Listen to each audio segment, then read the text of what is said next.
Hello mọi người, hôm nay TLT có làm công tác là bàn giao và nghiệm thu hai máy Taikan T-V856S cho một khách hàng ở hiện nay.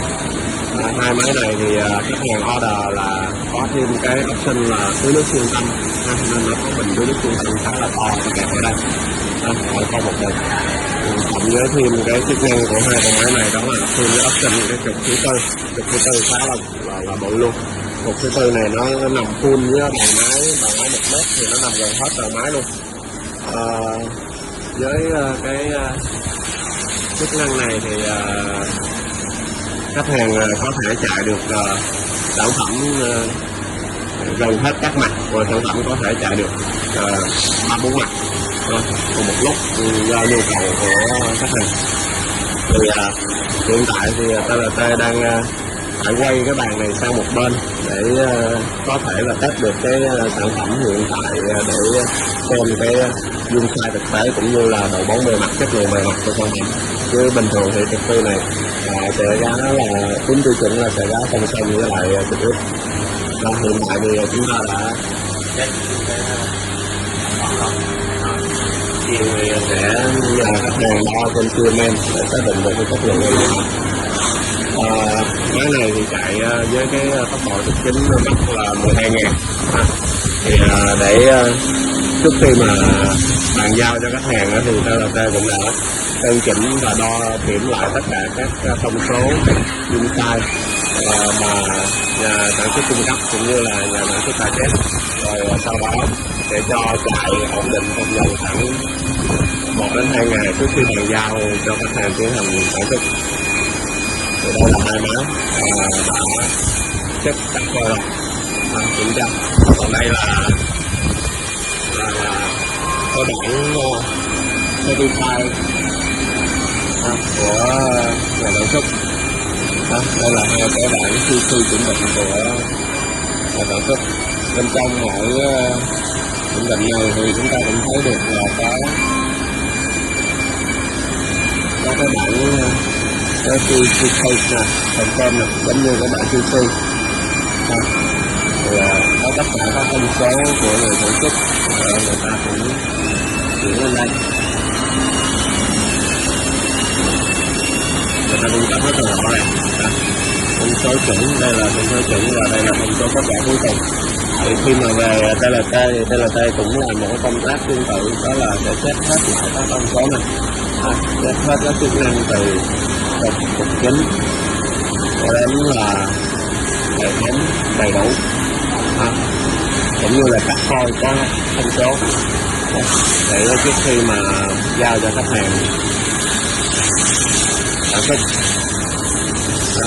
Thì thông số của hãng Taikan họ làm khá là chi tiết và chuẩn, đo lại thì cũng tương đối là chính xác, đầy đủ, chất lượng ổn định.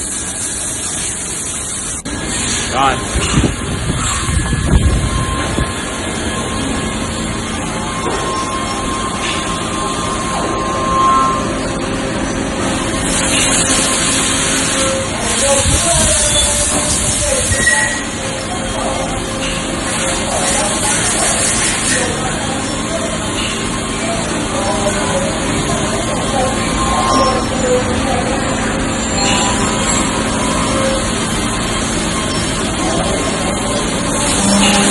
không đảo luôn.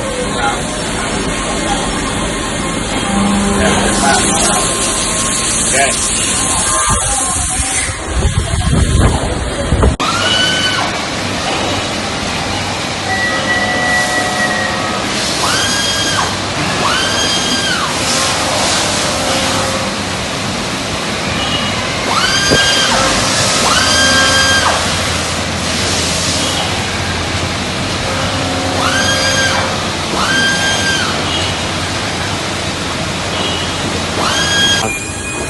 Thì giới thiệu sơ qua về dòng máy này thì Taikan có cái dòng Taikan T-V856S với cái model này là một trong những cái model mà hiện tại mình thấy là nó rất là thông dụng và nó được ưa chuộng nhất trên thị trường, bởi vì cái một trong những cái tiêu chí ví dụ như kích thước bàn, trevo. Hiện tại thì trevo của con này nó khá là lớn luôn và thiết kế rất là gọn. Chiều Y được 550 luôn, chiều X 800 và chiều Z của nó đạt được 600. Trục chính thì DT40, tốc độ là 12.000. Thì máy thử lên tốc độ chạy 10.000 12.000 rất là êm, cực êm luôn. DT40 và thay dao của nó là 24 dao. Đây là cái hệ thống thay dao tự động của máy. Máy này như hồi nãy mình giới thiệu, nó có sinh xuyên tâm nên là nó có cả một cái motor bơm xuyên tâm cộng với hệ thống lọc. Máy cũng có cái máy lạnh. Máy lạnh này là máy phục chính tại vì tốc độ cao. Còn đây là hệ thống khí nén, đây là bôi trơn. Còn phía sau đây là cái máy nước. Còn có hai cái bơm nước luôn, một cái bơm để mình tưới ngay đầu trục chính và một cái bơm để chúng ta tưới rửa ở dưới lồng máy.